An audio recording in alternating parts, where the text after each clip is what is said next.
Now let us go to the part that says, particularly the initiative of some people like David Murathe to say that they want to change the constitution,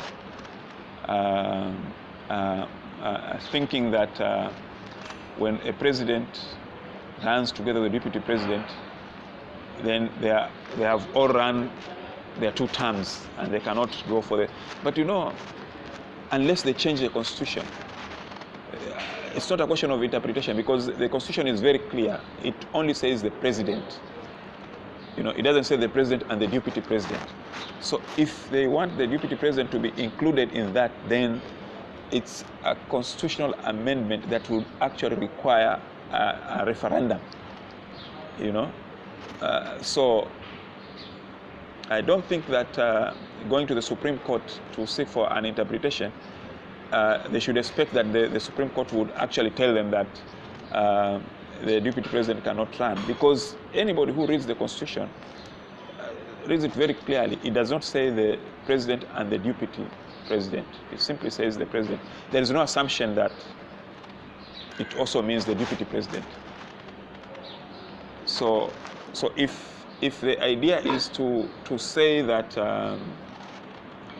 the deputy president also should not run as the president after 2 terms, then it can not in any way exclude the present deputy president, because this would be after the constitution has already, after the changes, if there would be any changes. But there's an argument that in the absence of the president, who is the president?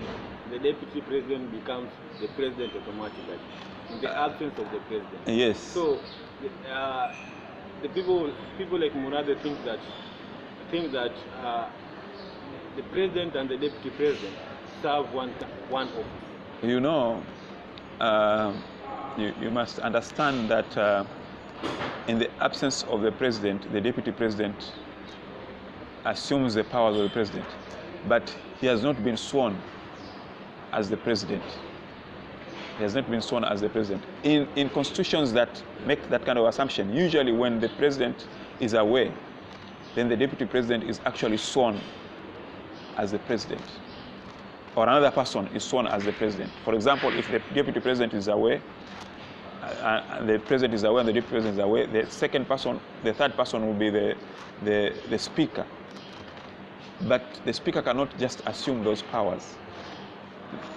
They will have to be sworn in as the president. So in this particular case, we cannot say that the deputy president has ruled as a president. No, he has only ruled as a deputy president, not as a president.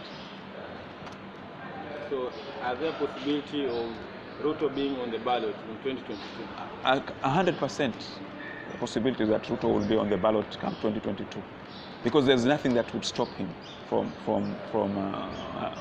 running. And this idea of going to change the constitution, it doesn't make sense to change the constitution because you are targeting one person. And as I've already said, this is not the first time that an attempt like that has been made in Kenya to stop the vice president from running for president. It happened with the former President Moi, when a clique of people decided that they don't want the President Moi to succeed President Kenyatta, and they made an effort to change the constitution. So it's the same kind of thinking.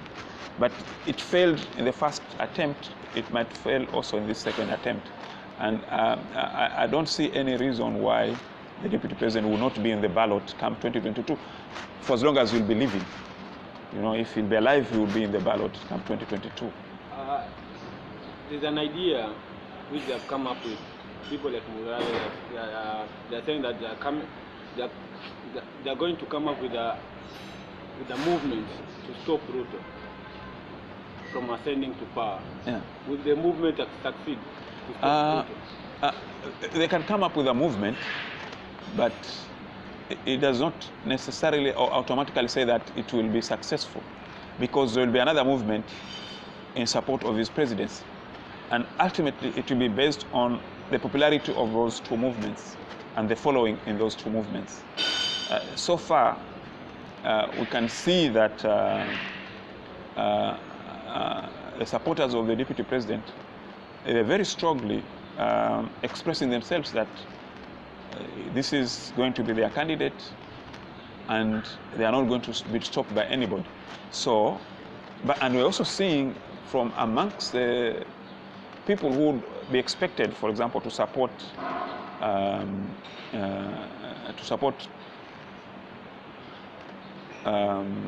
Murade's initiative. We are seeing from among a community that is expected to support Murade community, they are saying, no, we are not going to support this.